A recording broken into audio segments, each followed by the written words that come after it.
Hi, I'm Old Norse specialist Dr. Jackson Crawford.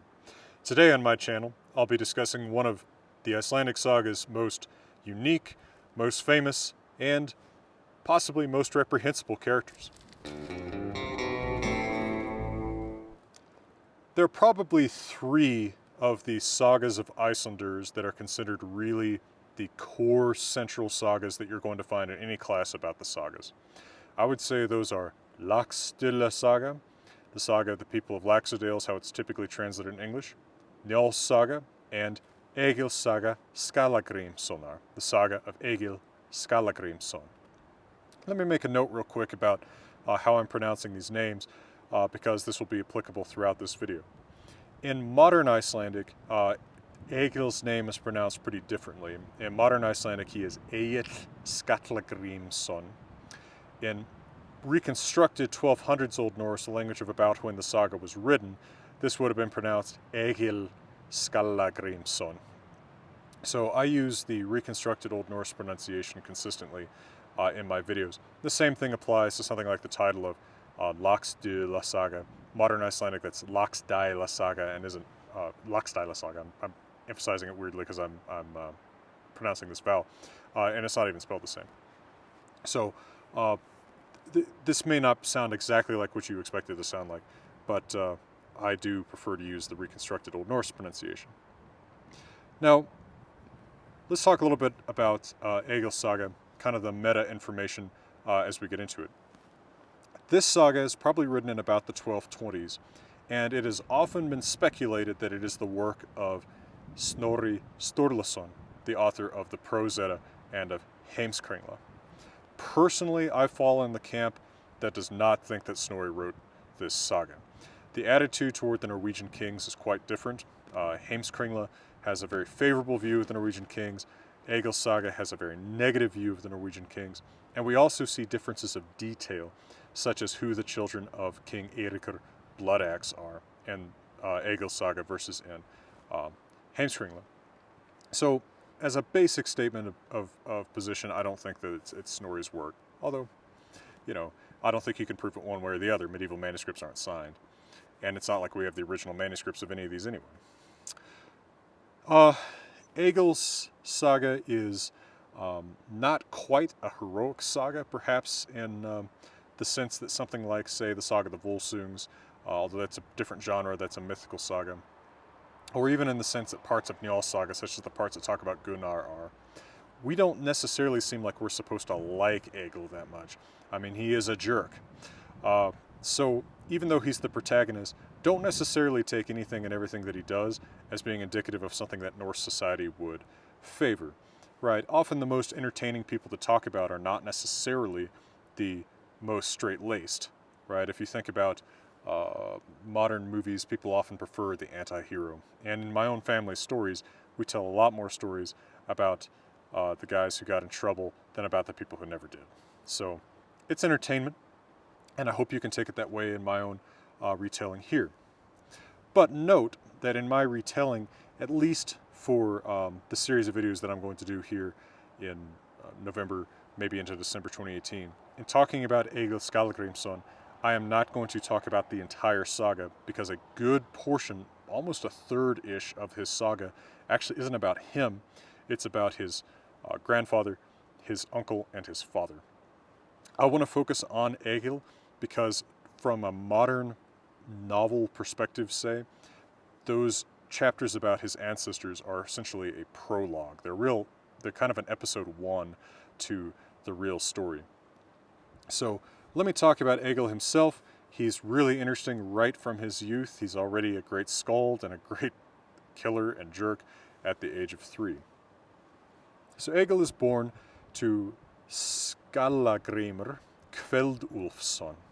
So his father Skallagrímr, his name is really Grímr, but Skalla is a prefixed nickname. This is Bald Grímr. The same thing with his dad, whose name is really Ulfr, but is also called Kveld Ulfr, evening Ulfr, or evening wolf. He is rumored to be a werewolf. Now Skallagrímr has 2 sons, Thorolfr and Egill. Thorolfr is significantly older by about 9 years. Now, there's a common trope in the sagas that you have one brother who is handsome, blonde, cheerful, and popular, and then another brother who is ugly, dark-haired, introverted, and mean. So pretty much exactly the same duality you have between my own brother and me, but a common trope in the sagas. And it is Thorolfr who fits that blonde, popular stereotype, and Egill who fits the dark-haired, mean stereotype. So our first story about Egill comes from when he is 3, when his father Skallagrímr and his brother Thorolfr are going to go to a party at their neighbor Ingvar's house. Egill wants to go along, but Skallagrímr says, "No, you're too much trouble when you're sober. We don't need you at this party." Notice he is talking to a 3-year-old, right? Perhaps another point of resemblance to my family. Anyway, so Egill is left behind, kind of steaming about it. But once his father and brother are out of sight, he hops on a ride of his own, on I want to say a mule, and he rides across the swamp to this other guy's house, shows up. You know, I like to think of him as sort of like this almost baby pushing these saloon doors open, and he speaks a skaldic poem for the host. And my translations of Egill's skaldic poems in this video and accompanying videos are going to be my own. I haven't published a translation of Egill Saga, but I want to give you my own translations of these because they are kind of fun. So he says, this is a poem in chapter 31. Komin emk til arna Ingvars, þess beð lyngva, han vask fús at finna, från fengjar gefur drengjum. Mun egi þú þegir þre mer betra, ljós undenna landa linds óðarsmið finna.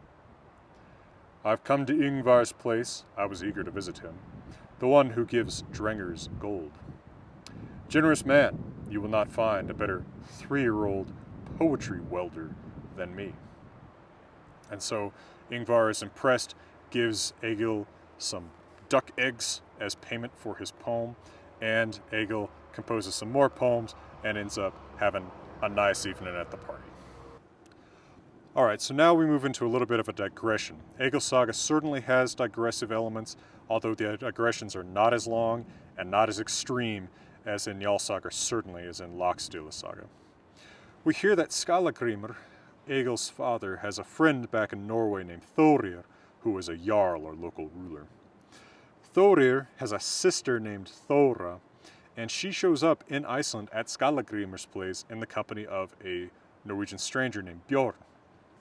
Bjorn introduces her as his wife, but Skallagrímr comes to find that in fact he has abducted Thora, or at least she has not come with him with her brother's permission, which of course you need the blessing of the authoritative male member or members of the family for a woman to be married into another family. Skallagrímr is very upset about this and wants to take some action against this man who has offended the dignity of his friend's family. But young Thorolfr convinces him that instead they need to try to patch things up between Bjorn and Thorir, especially because, of course, they've given hospitality to Bjorn, and that is a central sacred tenet of Norse culture. Over the winter, when Bjorn and Thora are staying with Skallagrímr, Thora gives birth to a daughter, Osgerd, and Osgerd will remain in Iceland with Skallagrímr and be fostered by him alongside his own son, Egill.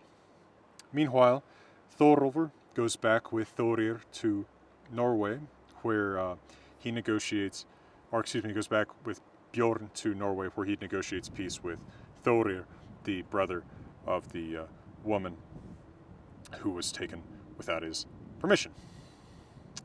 Alright, now in Norway, Thorolfr becomes close to the current king, King Eirikr Bloodaxe, Blóðöx, Old Norse, and his wife, the Queen Gunnhildr, who is famous in the sagas as a witch.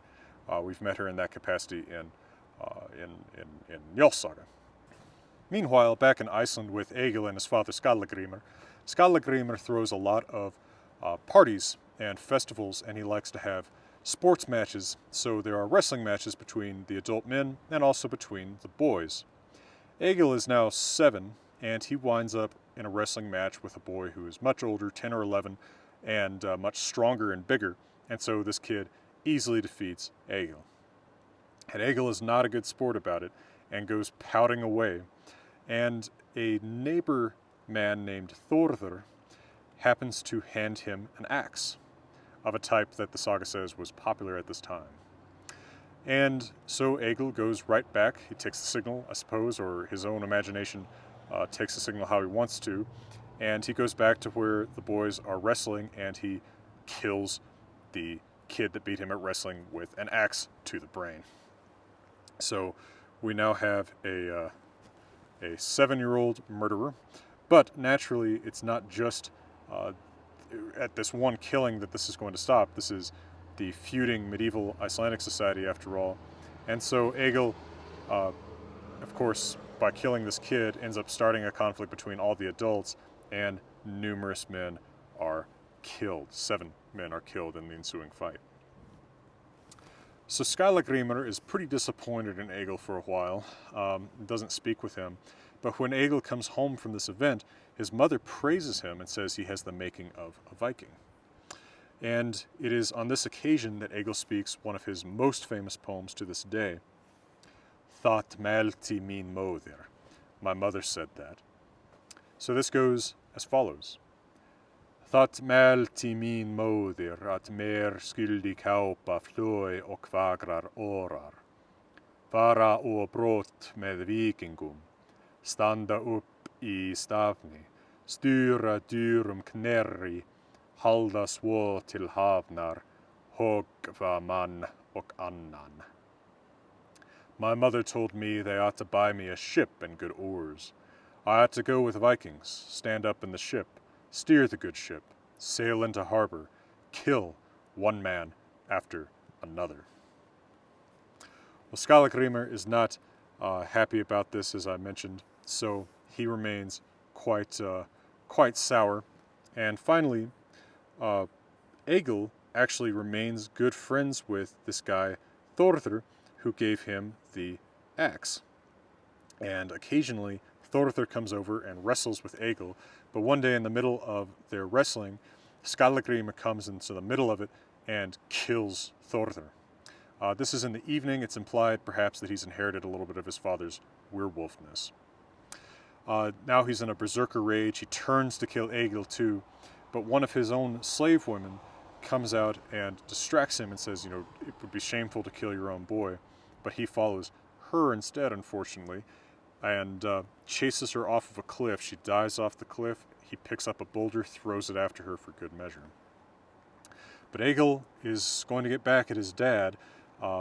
That same evening when they sit down for dinner, Egill casually walks up behind one of Skallagrímsson's favorite men slaves and simply kills him right there at the table. So a bitter family feud between father and son. Now Thorólfur is going to come home somewhere in this period, and he happens to bring back with him a gift for his father from King Eirikr Bloodaxe of Norway. Now Skallagrímsson's family left Norway with Skallagrímsson and his father Kjöldolfur left Norway with very bad relations with the Norwegian king. They had killed some people close to him and composed a mocking skaldic poem about it. Skallagrímsson's brother Thorólfur, for whom Egill's brother Thorólfur is named, had been killed by Harald Fairhair, the king, before Eirikr Bloodaxe himself. So there is a bad history between them and the royal family of Norway. But Thorólfur, having become friends with Eirikr Bloodaxe, presents this silver inlaid axe to his father Skallagrímsson as a sign of peace and friendship from the new king. This might remind you a little bit of the famous Mammen axe from Denmark, which is iron with silver engraving from the 970s from Denmark.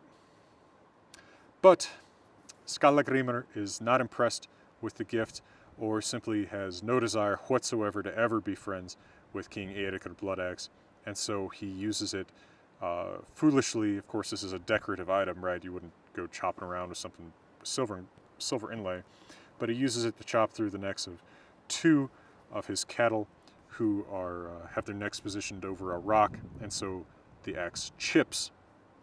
And Skalla-Grímsson predicts that the friendship of the king will be as fragile as this axe blade. All right. Well, Thorolfr is going to plan to go back to Norway shortly here, and Egill, still a young snot, wants to go with him.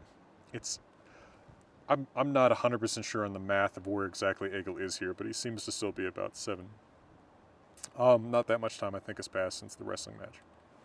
So he keeps asking Thorolfr, his brother, hey, can I go? Hey, can I go? He asks his father, hey, can I go? Hey, can I go? Neither of them wants Egill, obviously a troublemaker and kind of a bizarre guy to begin with, along on this journey. He's a liability. Egill ominously says, well, if that's the case, maybe neither of us will go. And one night he unmoors his brother's ship, and so Thorolfr has to make a heroic effort to rescue his ship. This, of course, is something that you would expect Egill to be horribly punished for doing, but instead his brother caves and takes him with him to Norway.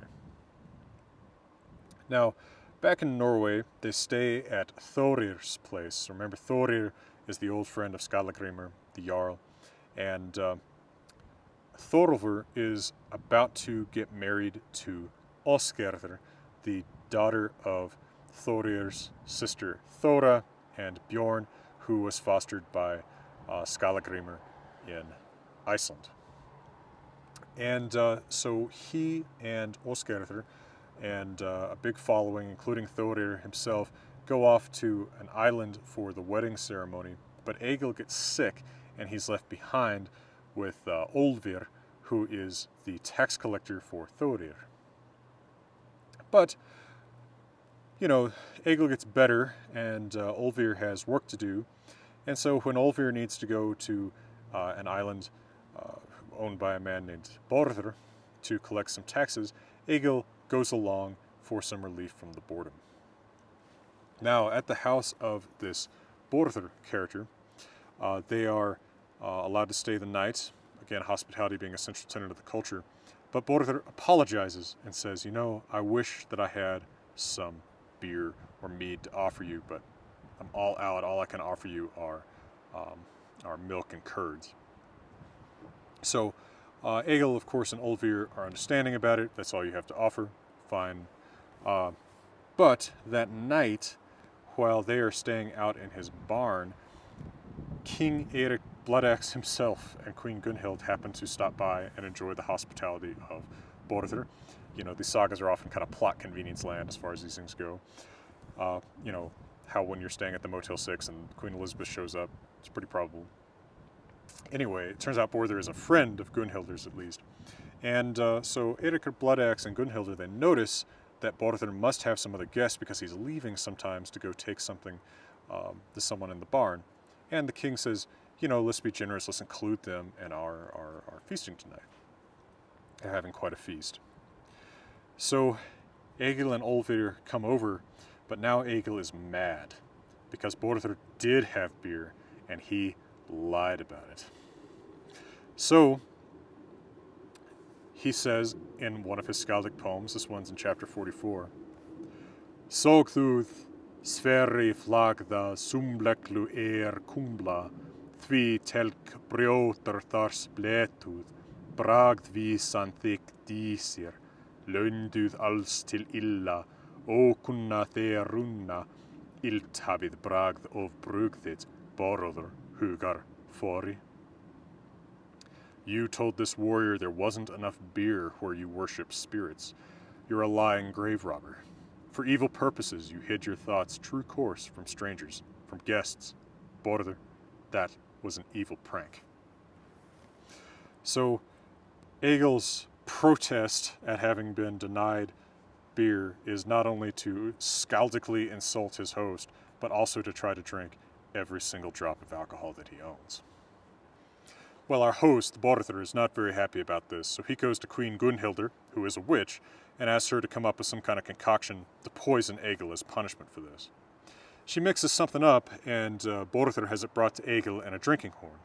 But Egill is suspicious, and he carves something in runes on the horn.